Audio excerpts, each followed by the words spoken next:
Hello बच्चों, नमस्कार। स्वागत है आप सबको एक बार फिर से एके आदर्श स्टडी में। आज के इस वीडियो में दोस्तों क्लास 8 का हमारी दुनिया देखेंगे। फर्स्ट टॉपिक है क्लास 8 का हमारी दुनिया, इसका चैप्टर का नाम है, इसके बारे में देखेंगे। तो इसमें पहला आता है कि पहला कहते हैं संसाधन। किसके बारे में पढ़ेंगे? पहला टॉपिक है संसाधन, इकाई 1 संसाधन। तो हम पहले संसाधन के बारे में पढ़ेंगे, एक एक करके सबके बारे में पढ़ेंगे, फिर बाद में अभ्यास प्रश्न भी कर देंगे। तो देखते हैं, पहले संसाधन के बारे में पढ़ते हैं। तो कहता है संसाधन किसे कहते हैं। यहाँ क्वेश्चन उठता है संसाधन किसे कहते हैं। तो ध्यान दो, संसाधन किसे कहते हैं। देखो, संसाधन मानवीय आवश्यकताओं को जो भी चीज़ पूरा कर सकता है वो संसाधन है। जैसे अभी हम पढ़ा रहे हैं, ये बोर्ड, ये मानवीय आवश्यकताओं को संसाधन है। जिसे मोबाइल आप जिससे पढ़ रहे हैं, ये सब क्या है? संसाधन है। तो मानवीय आवश्यकताओं को करने वाले जितना भी वस्तु है या तो जीव जंतु है, सब क्या कहलाएगा? संसाधन। तो मानवीय आवश्यकताओं को पूरा करने वाले सभी जीव जंतु पदार्थ संसाधन कहलाते हैं। तो मानवीय आवश्यकताओं को पूरा करने वाले सभी जीव जंतु क्या कहलाते हैं? संसाधन। ऐसा करते हैं कि समझ में आ गया होगा। जैसे भूमि, हम सब जमीन पे रहते हैं, ये क्या है? संसाधन है। उसके बाद वायु, हम सबके लिए काम होता है, ये भी संसाधन है। जैसे मिट्टी संसाधन, विद्यालय, भवन, पंचायत भवन, खनिज पदार्थ, खेत, तालाब, ये सब क्या है? संसाधन। शिक्षक संसाधन, जैसे यह भूमि, शिक्षक, जल संसाधन, यह भी संसाधन है। ये जितना भी दुनिया में चीज़ देख रहा है ना, सब क्या है? संसाधन। तो मानवीय आवश्यकताओं को पूरा करने वाले सभी जीव जंतु एवं पदार्थ क्या कहलाते हैं? संसाधन कहलाते हैं। आशा करते हैं समझ में आया होगा। अगर समझ में आ रहा है तो वीडियो को लाइक जरूर करना, सब्सक्राइब करना भी। देखते हैं अगला टॉपिक क्या होता है। अगला टॉपिक है दुनिया के सभी उपलब्ध वस्तु क्या कहलाते हैं। दुनिया में जितना भी चीज़ है सब क्या है? संसाधन है, बशर्ते उसका उपयोग कर सके। दुनिया में जितना भी चीज़ है सब क्या है? संसाधन है, खाली उसका उपयोग करना चाहिए। तो दुनिया के विकास एवं महत्वपूर्ण योगदान किसका रहा? तो दुनिया के विकास में सबसे बड़ा योगदान किसका रहा? विकास, उत्पन्न, कोई चीज़ आगे बढ़ना, तो सबसे बड़ा योगदान रहा उसका विकास। जैसे आज बड़ा बड़ा कंपनी है, लोहा क्या संसाधन है। जैसे कोई चीज़ जल भी एक प्रकार का क्या संसाधन है। बड़ा बड़ा फैक्ट्री बैठा है, ये सब क्या है? संसाधन है। तो संसाधन हुआ नहीं करते, बना करते हैं, यह कथन किसका है? तो बोल रहा है संसाधन हुआ नहीं करते हैं, बना करते, यह कथन किसका है? तो याद रखना, संसाधन हुआ नहीं करते, बना करते, यह बोला था जिमरमैन। जिस प्रकार इसका उदाहरण, जैसे खेत खलिहान सब में बालू ही, बगीचा सब में बालू क्या है? बिखरा हुआ है। अगर कोई उपयोग में उसमें नहीं रह रहा है तो वह संसाधन नहीं कहलाएगा। उस बालू को ला करके अगर घर सब बना रहे हैं तो यह सब क्या है? संसाधन है। तो संसाधन हुआ नहीं करते, बना करते हैं, किसने बोला था? जिमरमैन ने। एक बार और, संसाधन किसे कहते हैं? तो मानवीय आवश्यकताओं को पूरा करने वाले सभी जीव जंतु एवं पदार्थ क्या कहलाते हैं? संसाधन कहलाते हैं। जैसे ये सब भूमि, तुम्हारे पास जितना भी चीज़ है, कॉपी, कलम, पंखा, टेबल, कुर्सी, ये सब क्या है? संसाधन है। याद रखना, ठीक। तो दुनिया के सभी उपलब्ध वस्तुएं क्या कहलाते हैं? संसाधन कहलाते हैं। याद रह जाएगा। और दुनिया के विकास में सबसे महत्वपूर्ण योगदान किसका रहा? तो दुनिया के सबसे बड़ा महत्वपूर्ण योगदान रहा संसाधन का। और संसाधन हुआ नहीं करते, बना करते हैं, किसने बोला था? जिमरमैन। जिस प्रकार पहाड़ है, उसका गिट्टी नहीं तोड़े, क्या रोड बनाने काम आएगा? नहीं आएगा। तो हम जिस चीज़ को बनाकर उपयोग में ला रहे हैं वह सब क्या है? संसाधन है। अगला संसाधन के प्रकार। अगला क्या है? संसाधन के प्रकार। तो याद रखना, संसाधन 3 प्रकार के होते हैं। एक होता है प्राकृतिक संसाधन, दूसरा है मानव निर्मित संसाधन, तीसरा है मानव संसाधन। प्राकृतिक संसाधन, मानव निर्मित संसाधन, मानव संसाधन। संसाधन कितने प्रकार कहते हैं? संसाधन 3 प्रकार कहते हैं। प्राकृतिक संसाधन, मानव निर्मित संसाधन, मानव संसाधन। तो पहला टॉपिक होता है प्राकृतिक संसाधन कहते किसको हैं? प्राकृतिक। तो प्राकृतिक में जितना भी चीज़ पाया जाता है वह सब क्या है? संसाधन। हमारे आने से पहले जितना भी चीज़ है सब क्या है? संसाधन। जैसे सूर्य की किरणें प्राकृतिक संसाधन है। तो देखो, प्राकृतिक में पाए जाने वाले सभी जीव जंतु एवं पदार्थ प्राकृतिक संसाधन कहलाते हैं। दुनिया में जितना भी चीज़ है सब क्या है? प्राकृतिक संसाधन जैसे भूमि प्राकृतिक संसाधन है, यह मानव नहीं बनाया है, यह पहले से बना हुआ है, यह प्राकृतिक संसाधन है। मिट्टी प्राकृतिक संसाधन है। जल प्राकृतिक संसाधन है। छोटे बड़े जीव प्राकृतिक संसाधन है, क्योंकि प्राकृतिक संसाधन को मानव नहीं बनाया है। ये सब याद रखना। तो दुनिया में जितना भी चीज़ है ये सब क्या है? प्राकृतिक संसाधन। आशा करते हैं कि समझ में आया होगा। जैसे सूर्य की किरणें क्या है? प्राकृतिक संसाधन। जैसे समुद्री जल, ये सब क्या है? प्राकृतिक संसाधन। याद रखना, दुनिया में जितना भी चीज़ है ये सब क्या है? संसाधन कहलाते हैं। लेकिन यह क्या होना चाहिए? जैसे भूमि, मिट्टी, सूर्य की किरणें, ये सब जो मानव नहीं बनाया है वह क्या है? प्राकृतिक संसाधन है। संसाधन कितने प्रकार के होते हैं? याद रखना, संसाधन 3 प्रकार के होते हैं। प्राकृतिक संसाधन, मानव निर्मित संसाधन, मानव संसाधन, और इसमें से पहला प्राकृतिक संसाधन। प्राकृतिक में पाए जाने वाली दुनिया में जितना भी चीज़ है ये सब क्या है? प्राकृतिक संसाधन है। इसको याद रखना। ठीक, अगला आप देखो प्राकृतिक संसाधन के अंतर्गत क्या क्या आता है। जिस प्रकार प्राकृतिक संसाधन में पहला आता है भूमि। तो भूमि के अंतर्गत क्या क्या आ जाएगा? पर्वत, पठार, मैदान, मरुस्थल, दलदली, भूमि के सभी शामिल हैं। तो भूमि विभिन्न प्रकार के शामिल हैं। इसमें जाएगा पर्वत, पठार, ये सब क्या है? भूमि के अंतर्गत आता है। जैसे यह पर्वत है, पठार उसको बोलेंगे जहाँ पर हरा भरा नहीं हो, मैदानी क्षेत्र नहीं हो, वह जैसे अधिक पत्थर हो उसको पठार बोला जाता है। जैसे मरुस्थल, ये सब क्या है? प्राकृतिक संसाधन। किसका? मिट्टी का। अगला मिट्टी के अंतर्गत देखो, मिट्टी के अंतर्गत क्या क्या आएगा? जलोढ़ मिट्टी, लाल मिट्टी, काली मिट्टी एवं अन्य प्रकार के सभी मिट्टी किसके अंतर्गत आते हैं? ये सब आता है मिट्टी के अंतर्गत आता है। तो जैसे ये लाल मिट्टी, काली मिट्टी, जलोढ़ मिट्टी, ये सब किसके अंतर्गत आते हैं? आप सब जानते भी हैं, ये सब आता है मिट्टी के अंतर्गत। अगला है जल के अंतर्गत। देखते हैं जल के अंतर्गत क्या क्या है। देखो, नदी जल के अंतर्गत आता है। जल कहाँ पर आता है? नदी में, जल के अंतर्गत। उसके बाद झील जल के अंतर्गत, तालाब जल के अंतर्गत, सागर एवं महासागर। याद रखना, दुनिया में टोटल कितने महासागर हैं? टोटल 5 महासागर है। कितना? दुनिया में टोटल 5 महासागर है। दुनिया में टोटल 5 महासागर और 7 महाद्वीप।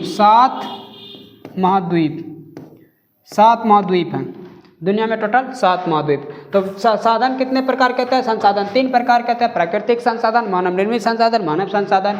इसके जल के अंतर्गत आ गया। अब वनस्पति के अंतर्गत सभी प्रकार के घास भूसे एवं पेड़ पौधे, झाड़ियाँ, ये सब किसके अंतर्गत आ जाएगा? ये सब वनस्पति के अंतर्गत आ जाएगा। जैविक संसाधन के अंतर्गत देखो, सभी सूक्ष्म जीव से लेकर बड़े छोटे एवं जीव शामिल हैं जैविक के अंतर्गत। अगला देखते हैं खनिज संसाधन के अंतर्गत। खनिज, लोहा, तांबा, सोना, चांदी, ये सब क्या है? खनिज हैं। तो विभिन्न प्रकार के खनिज पदार्थ जैसे लोहा, अयस्क, ये प्रकार खनिज हैं। तांबा खनिज है, मैग्नीज खनिज, अब्रक, कोयला, पेट्रोलियम, प्राकृतिक गैस इत्यादि, ये सब क्या है? ये प्राकृतिक गैस के नहीं खनिज के अंतर्गत आते हैं। जैसे यह अब्रक, तांबा, पेट्रोल, कोयला, ये सब किसके अंतर्गत आएगा? खनिज के अंतर्गत। अगला देखते हैं। अब बताओ संसाधन कितने प्रकार के होते हैं? संसाधन 3 प्रकार के होते हैं। प्राकृतिक संसाधन, मानव निर्मित संसाधन, मानव संसाधन। मानव निर्मित संसाधन ये होता है, मानव ही संसाधनों का निर्माण करता है एवं उपयोग करता है। मानव ही संसाधनों का, जैसे देखो, मानव अपने श्रम मतलब मेहनत, मानव अपने श्रम से प्राकृतिक संसाधनों का उपयोग करके, मानव अपने श्रम से प्राकृतिक संसाधनों का उपयोग करके एक नए वस्तु का निर्माण करता है, मानव निर्मित संसाधन कहलाता है। जिस प्रकार मानव बगीचा में पेड़ पौधा है, वो मर गया, तो मानव क्या करता है? उसको काट करके घर ला करके चौकी, पलंग, कुर्सी, ये सब बनाता है। तो मानव अपने श्रम से प्राकृतिक चीज़ों का, नए वस्तु का निर्माण करता है। वह सब क्या कहलाता है? मानव निर्मित संसाधन। कौन सा संसाधन? मानव निर्मित। निर्मित मतलब निर्माण करना। मानव अपने श्रम से, याद होना चाहिए, याद रट्टा मार लो एकदम अभी तुरंत। मानवीय आवश्यकताओं को पूरा करने वाले सभी नहीं, मानव अपने श्रम से प्राकृतिक संसाधनों का उपयोग करके एक नए वस्तु का निर्माण करता है। सब क्या कहलाता है? मानव निर्मित संसाधन। समझ में आना चाहिए सबको। जैसे मकान, क्या मकान बन आता है? नहीं। मकान क्या करता है? मानव अपने श्रम मतलब मेहनत से प्राकृतिक वस्तु, जैसे मिट्टी को ईंटा के आकार में डाल करके उसको क्या करता है? रूप में बनाया जाता है। उसके बाद भवन, सड़क, रेलगाड़ियाँ, ये सब क्या करता है?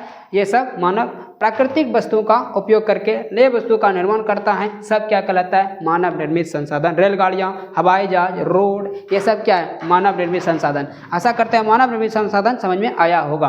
अगला देखते हैं, मानव निर्मित संसाधन के बाद आता है मानव संसाधन।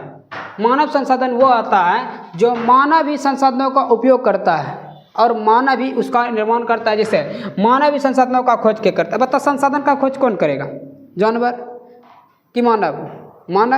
मानव ही संसाधनों का क्या करता है? खोज करता है और एवं उनका उपयोग करता है। मानव ही संसाधनों का खोज करता है एवं उपयोग करता है। अतः मानव ही संसाधनों का, जैसे शिक्षक, बढ़ई, राजमिस्त्री, जैसे यह राजमिस्त्री प्राकृतिक चीज़ों का उपयोग करके जैसे टेबल कुर्सी में बदल देगा, ये सब क्या कहलाता है? ये सब मानव संसाधन। ये मिस्त्री घर बनाता है, ये सब कौन सा संसाधन? मानव संसाधन। ऐसा करते तीनों समझ में आया होगा। संसाधन कितने प्रकार के? संसाधन 3 प्रकार के। प्राकृतिक संसाधन, मानव निर्मित संसाधन, मानव संसाधन।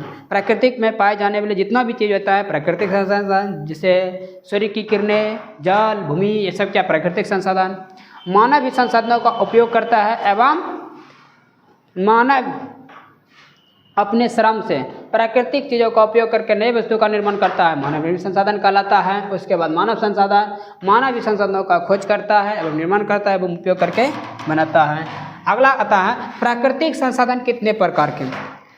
पहले प्राकृतिक संसाधन कहते किसका है? तो मानवीय आवश्यकताओं को पूरा करने वाले सभी वस्तुएं क्या कहलाता है? प्राकृतिक संसाधन कहलाते हैं। तो प्राकृतिक संसाधन कितने प्रकार के होते हैं? याद रखना, प्राकृतिक संसाधन 5 प्रकार के होते हैं। कितने प्रकार के? तो प्राकृतिक संसाधन 5 प्रकार के होते हैं। पहला विकास एवं उपयोग के आधार पर, दूसरा उत्पत्ति के आधार पर, तीसरा उपलब्धता के आधार पर, चौथा वितरण के आधार पर और पांचवा स्वामित्व के आधार पर। बताओ संसाधन कितने प्रकार? बोलो, संसाधन 5 प्रकार के। कौन कौन? प्राकृतिक संसाधन नहीं, विकास एवं उपयोग के आधार पर, उत्पत्ति के आधार पर, उपलब्धता के आधार पर, वितरण के आधार पर और स्वामित्व के आधार पर। तो सभी के बारे में एक एक करके क्या करेंगे? पढ़ लेंगे कि संसाधन कितने प्रकार के होते हैं। संसाधन 5 प्रकार के होते हैं। आशा करते हैं कि समझ में आया होगा।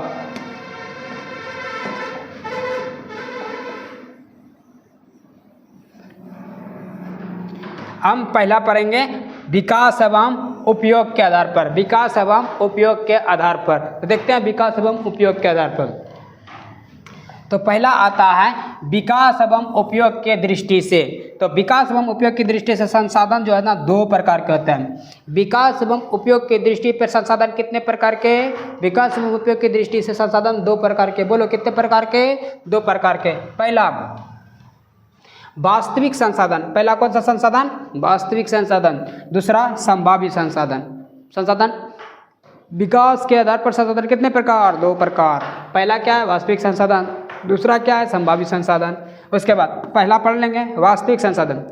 ऐसा संसाधन जिनकी कुल मात्रा हमें ज्ञात हो तथा वर्तमान समय में उसका उपभोग किया जा रहा है। इसका मतलब है कि वास्तविक संसाधन इसको कहेंगे जिसका कुल मात्रा हमें ज्ञात हो और उसका वर्तमान में उपयोग भी कर रहे हैं।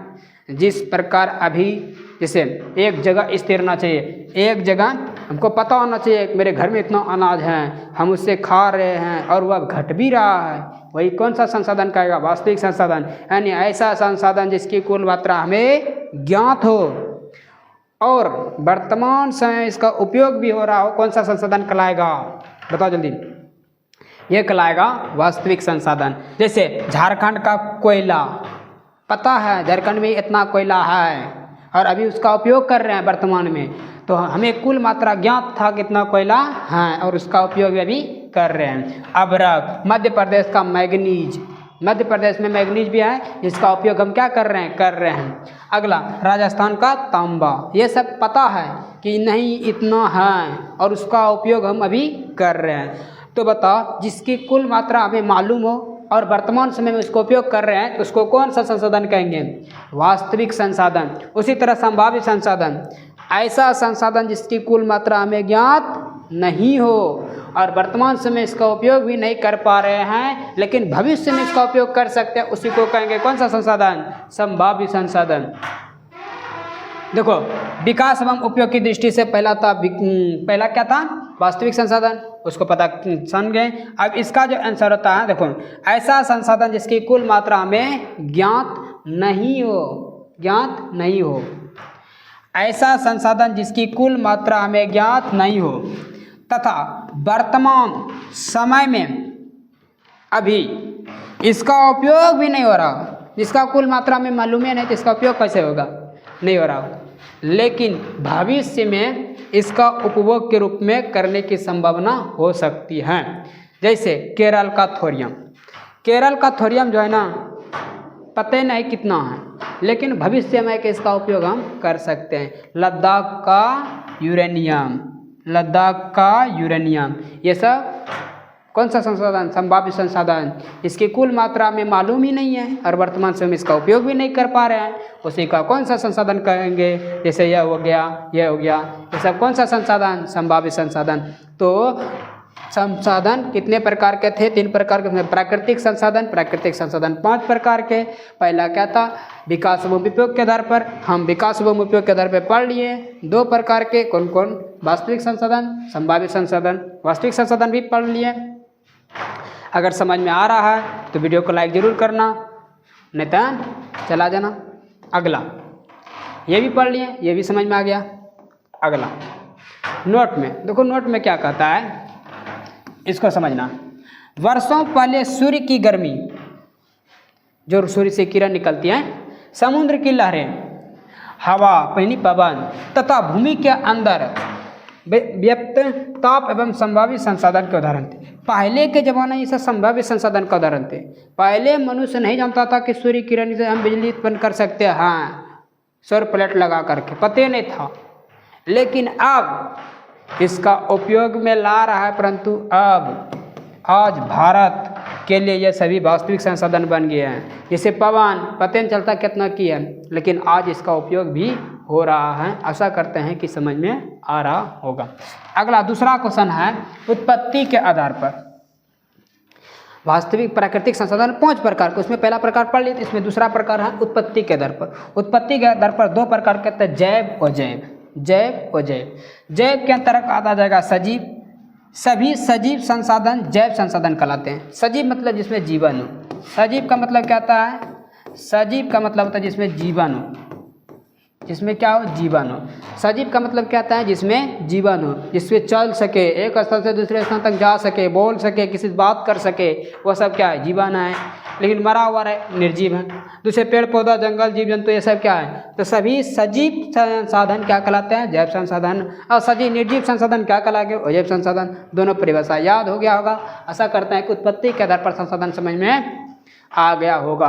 उत्पत्ति के आधार पर संसाधन 2 प्रकार के होते हैं, जैव और अजैव। जैव में सजीव, अजैव में निर्जीव। तो अजैव में क्या क्या आ जाएगा? निर्जीव। जैसे कोयला से होता है तो निर्जीव है। तो सभी निर्जीव संसाधन अजैव संसाधन के अंतर्गत आएगा। उसके बाद भूमि, पानी, नदी, पहाड़, तालाब, कोयला, ये सब किसके अंतर्गत आ जाएगा? ये सब अजैव संसाधन के अंतर्गत आएगा। ये सब कभी चलता फिरता नहीं है। अगला उपलब्धता के आधार पर। देखो, उपलब्धता के आधार पर भी संसाधन 2 प्रकार के होते हैं। कितने प्रकार के? उपलब्धता के आधार पर संसाधन 2 प्रकार के होते हैं, नवीकरणीय संसाधन, अनवीकरणीय संसाधन। उपलब्धता के आधार पर संसाधन कितने प्रकार? 2 प्रकार के, नवीकरणीय संसाधन, अनवीकरणीय संसाधन। पहला नंबर पढ़ लेते हैं, नवीकरणीय संसाधन। वैसा प्राकृतिक संसाधन जो कभी समाप्त नहीं होते हो, वे नवीकरणीय संसाधन कहलाते हैं। वैसा प्राकृतिक संसाधन जो कभी भी खत्म नहीं हुआ, नवीकरणीय। जैसे बताओ, तुम्हारे घर में सूर्य की किरणें कभी खत्म होता है? नहीं होगा। जैसे भूमि कभी खत्म नहीं होगा। ये सब क्या है? नवीकरणीय संसाधन। जल कभी खत्म नहीं होगा। सूर्य की किरणें, पवन, ये सब कभी खत्म नहीं होगा। तो वैसे प्राकृतिक संसाधन जो कभी खत्म नहीं होता है, कौन सा संसाधन कहलाता है? नवीकरणीय संसाधन। जैसे सूर्य की किरणें कभी भी खत्म नहीं होगा, नवीकरणीय संसाधन। और एक बार उपयोग करके पुनः उपयोग भी कर सकते हैं, ये भी नवीकरणीय संसाधन। जैसे हवा, नवीकरणीय संसाधन। जल, पवन, ये सब क्या है? नवीकरणीय संसाधन। आशा करते समझ में आया होगा। वो नवीकरणीय संसाधन। ऐसा संसाधन जिसका भंडार सीमित है, यानी जिसका भंडार सीमित है कि नहीं हमको पता है कि हमारे जेब में 1 सुट का है, पता है सीमित है, जानबूझ के खर्चा नहीं करना है, सीमित है, तथा एक बार उपयोग होने के बाद उसकी पुनः पूर्ति हजारों लाखों वर्ष लग सकते हैं। एक बार उपयोग करने के उसका हजारों लाखों वर्ष लग सकते हैं। जैसे कोयला क्या है, नवीकरणीय संसाधन। कोयला तो एक दिन में बनता नहीं है। अगर कोयला का उपयोग कर लिए फिर बाद में सोचेंगे हम तुरंत बना लेंगे, संभव ही नहीं है, क्योंकि एक बार उपयोग होने के बाद हम पुनः उपयोग नहीं कर सकते हैं। ये किसके अंतर्गत आ जाएगा? अनवीकरणीय। पेट्रोल अनवीकरणीय, लोहा, पेट्रोल। तो वैसे संसाधन जिसका भंडार सीमित है, क्या है? सीमित है, तथा एक बार उपयोग होने के बाद उनकी पुनः पूर्ति में हजारों लाखों वर्ष लग जाते हैं, उसको नवीकरणीय संसाधन नहीं, अनवीकरणीय संसाधन कहेंगे। ये तीसरा था उपलब्धता के आधार पर। अब चौथा आता है वितरण के आधार पर। किसके आधार पर? वितरण के आधार पर। तो वितरण के आधार पर भी संसाधन दो प्रकार के, परिभाषा सही याद रखना है, सर्वत्र संसाधन और अस्थानिक संसाधन। सर्वत्र का मतलब होता है सभी जगह। सर्वत्र का मतलब क्या आता है? सभी जगह। तो वैसे संसाधन जो सभी जगह पाए जाते हैं, ऐसे संसाधन जो सभी जगह पाए जाते हैं, सभी जगह पाए जाते हैं। कौन सा संसाधन? तो कौन सा संसाधन हो जाएगा? ऐसे संसाधन जो सभी जगह पाए जाते हैं उसे सर्वत्र संसाधन। जैसे मिट्टी, अभी तुम्हारे घर में भी होगा, मेरे घर में भी है। सूर्य की किरणें, सभी के यहाँ आता है, सर्वत्र संसाधन, सभी जगह पाए जाते हैं सूर्य की किरणें। ऐसा बताओ जहाँ पर सूर्य की किरण नहीं है। तो ऐसे संसाधन जो सभी जगह पाए जाते हैं उसे सर्वत्र संसाधन कहते हैं। ऐसा करते हैं कि यह याद हो गया था। अब बता अस्थानिक संसाधन। ऐसे संसाधन जो निश्चित स्थानों पर पाए जाते हैं उसको अस्थानिक संसाधन कहेंगे। जैसे बताओ लोहा का खदान सभी के घर में होगा कि अलग अलग? अलग अलग होगा। तुम भी जानता है कि मेरे घर में भी लोहा नहीं है, हम भले ला के रखा है अलग बात, खदान है सबके जगह नहीं। तो एक निश्चित जगह पे खदान है। यूरेनियम भी एक निश्चित जगह पे है, पेट्रोलियम भी एक निश्चित जगह पे है, इत्यादि। कौन सा संसाधन? ऐसे संसाधन जो एक निश्चित स्थानों पर पाए जाते हैं उसको कौन सा संसाधन कहेंगे? अस्थानिक संसाधन। और सभी जगह पाए जाते हैं उसको सर्वत्र संसाधन। निश्चित स्थान पे पाया जाता है उसे स्थानिक संसाधन, यानी स्थान पे पाया जाता है, कहीं कहीं पाया जाता है। सर्वत्र मतलब सभी जगह, सर्वत्र मतलब सभी जगह। आशा करते हैं कि समझ में आया होगा। वितरण के आधार पर संसाधन दो प्रकार के, सर्वत्र संसाधन, स्थानिक संसाधन। उसके बाद आता है स्वामित्व के आधार पर। हालांकि यह इंपॉर्टेंट है। स्वामित्व के आधार पर संसाधन 3 प्रकार कहते हैं: निजी संसाधन, राष्ट्रीय संसाधन, अंतर्राष्ट्रीय संसाधन। निजी संसाधन, राष्ट्रीय, अंतर्राष्ट्रीय। बताओ निजी संसाधन, अपना संसाधन। जैसे निजी संसाधन तुम्हारा घर निजी संसाधन, यही बोलेगा मैं मंदिर, निजी संसाधन नहीं है, मंदिर का सब पर हक है, निजी संसाधन नहीं है। जो अपना, जैसे अपना खेत, किसी का हक होगा नहीं, अपना खेत है, कोई भगा नहीं सकता है, अगर भगेगा तो मार भी खाएगा, इसलिए अपना निजी संसाधन। तो किसी व्यक्ति के अपना संसाधन खुद का होना चाहिए, बाप का अपना संसाधन, कोई संसाधन निजी संसाधन कहलाता है। जैसे खेत, अपना खेत कोई भगा नहीं सकता, हम उसमें फसल रोपेंगे, कोई लेकर नहीं सकता, अपना संसाधन। तालाब अपना संसाधन होगा, फसल अपना संसाधन होगा। ये सब क्या है? अपना संसाधन, निजी संसाधन। कोई दिक्कत? आशा करते समझ में आया होगा। अब दूसरा राष्ट्रीय संसाधन। किसी राष्ट्र के अंदर पाए जाने वाले सभी संसाधन कौन सा संसाधन? राष्ट्रीय संसाधन। राष्ट्र के अंदर होना चाहिए। राष्ट्र के अंदर पाए जाने वाले सभी संसाधन कौन सा संसाधन कहलाएगा? राष्ट्रीय संसाधन। और कुछ नोट में देखिए, किसी देश के समुद्र तट से, तट मतलब किनारे, समुद्र के किनारे से 19.2 किलोमीटर के अंदर संसाधन राष्ट्रीय संसाधन कहते हैं। यानी समुद्र के किनारे से 19.2 किलोमीटर के क्षेत्र क्या कहलाएगा? राष्ट्रीय संसाधन के अंतर्गत ही आता है। 19.2 किलोमीटर से 200 किलोमीटर के आर्थिक क्षेत्र कहा जाता है। 19.2 किलोमीटर से 200 किलोमीटर आर्थिक क्षेत्र कहा जाता है, जो राष्ट्रीय संसाधन ही माना जाता है। 200 किलोमीटर तक राष्ट्रीय क्षेत्र ही माना जाता है। अगला एक और है अंतर्राष्ट्रीय संसाधन। किसी राष्ट्र के समुद्र तट से 200 किलोमीटर के आगे 19.2 किलोमीटर का क्षेत्र कहलाएगा राष्ट्रीय संसाधन, उससे अंदर का क्षेत्र कहलाएगा अंतर्राष्ट्रीय संसाधन। 200 किलोमीटर से आगे का क्षेत्र खुला महासागरी क्षेत्र जो अंतर्राष्ट्रीय संसाधन के अंतर्गत आता है। अतः करते हैं तीनों ये समझ में आया होगा। अब आते हैं अभ्यास प्रश्न पे। अभ्यास प्रश्न में आते हैं, देखते हैं अभ्यास प्रश्न बोल रहे हैं इनमें से कौन एक प्राकृतिक संसाधन है। प्राकृतिक मतलब जो मानव नहीं बनाया है, जो प्राकृतिक यानी पहले से है उसको प्राकृतिक संसाधन। जैसे पंचायत भवन, ये तो मानव बनाया, ये तो हो नहीं सकता है। विद्यालय, ये तो मानव बनाया, ये भी नहीं हो सकता है। भूमि ये और हवाई अड्डा मानव बनाया, ये भी नहीं हो सकता है। लेकिन भूमि पहले से है, भूमि मानव नहीं बनाया। ये से कौन सा संसाधन? प्राकृतिक संसाधन। इसका सी नंबर ऑप्शन हो जाएगा, तो प्राकृतिक संसाधन है। अगला, इनमें से कौन प्राकृतिक संसाधन नहीं है? इनमें से कौन एक प्राकृतिक संसाधन नहीं है मतलब जो मानव बनाया हुआ प्राकृतिक संसाधन, मतलब जैसे भूमि ये सब प्राकृतिक संसाधन, जो मानव बनाया वो मानव नहीं संसाधन। जैसे सूर्य की किरणें, बताओ मानव बनाया है? ये तो प्राकृतिक संसाधन है, ये हो नहीं सकता है। जैसे मिट्टी के बनाए मानव? नहीं, ये पहले से है, ये भी नहीं हो सकता है। अगला, जल, ये भी पहले से, ये भी नहीं होगा सर। लेकिन हवाई अड्डा मानव ने बनाया है, इसका ऑप्शन सी हो जाएगा, डी ऑप्शन सही हो जाएगा। क्या हवाई अड्डा? हवाई अड्डा मानव ने बनाया, ये प्राकृतिक संसाधन के अंतर्गत नहीं आएगा। अगला क्वेश्चन, केरल में पाए जाने वाला थोरियम, केरल में जो पाए जाने वाला थोरियम था किस प्रकार के संसाधन का उदाहरण था? तो केरल में पाए जाने वाला थोरियम किसका उदाहरण था? तो याद रखो, जो सभी जगह पाए जाते हैं उसको सर्वत्र संसाधन बोलते थे। जैसे सूर्य की किरणें, हवा, पवन, ये सब सभी जगह होता है। लेकिन केरल के जो थोरियम था वह संभाव्य संसाधन था। ये कैसा संसाधन था? संभाव्य संसाधन, यानी इसका हम पहले उपयोग नहीं किया है। संभाव्य संसाधन उसको कहेंगे जिसकी कुल मात्रा में ज्ञात नहीं हो, लेकिन वर्तमान समय में इसका उपयोग भी नहीं हो रहा हो। उसको कौन सा संसाधन? तो ये सब संसाधन हो जाएगा। कौन सा संसाधन? केरल में पाए जाने वाला जो संसाधन होता है वो संभाव्य संसाधन के अंतर्गत आएगा, थोरियम। ये लद्दाख का यूरेनियम भी आता है। संसाधन के निर्माण के लिए क्या आवश्यक है? तो संसाधन के निर्माण में क्या क्या आवश्यक है? तकनीकी की आवश्यक है या आवश्यकता की आवश्यक है, ज्ञान की आवश्यक है, उपयुक्त सभी। इसका आंसर जो है ना उपयुक्त सभी हो जाएगा। अगर संसाधन को आगे बढ़ाना है तो हमको सब चीज़ लगाना पड़ेगा, ज्ञान लगाना पड़ेगा, आवश्यकता लगाना पड़ेगा, तकनीकी लगाना पड़ेगा, तभी जा करके संसाधन आगे बढ़ सकता है। ऐसा करते हैं कि समझ में आ रहा होगा यहाँ तक। अगला नंबर वाला क्वेश्चन आगे वीडियो में मिलेगा, तो इसका इतना सा ही। अगर वीडियो अच्छा लगा हो तो वीडियो को लाइक ज़रूर करना और दोस्तों के साथ शेयर ज़रूर करना। आज के लिए इतना ही। आगे अगला जो मिलेगा इसका अगला वीडियो में मिल जाएगा, अगला पाठ में। तब तक के लिए जय हिंद, जय भारत, धन्यवाद वीडियो के लास्ट तक देखने के लिए।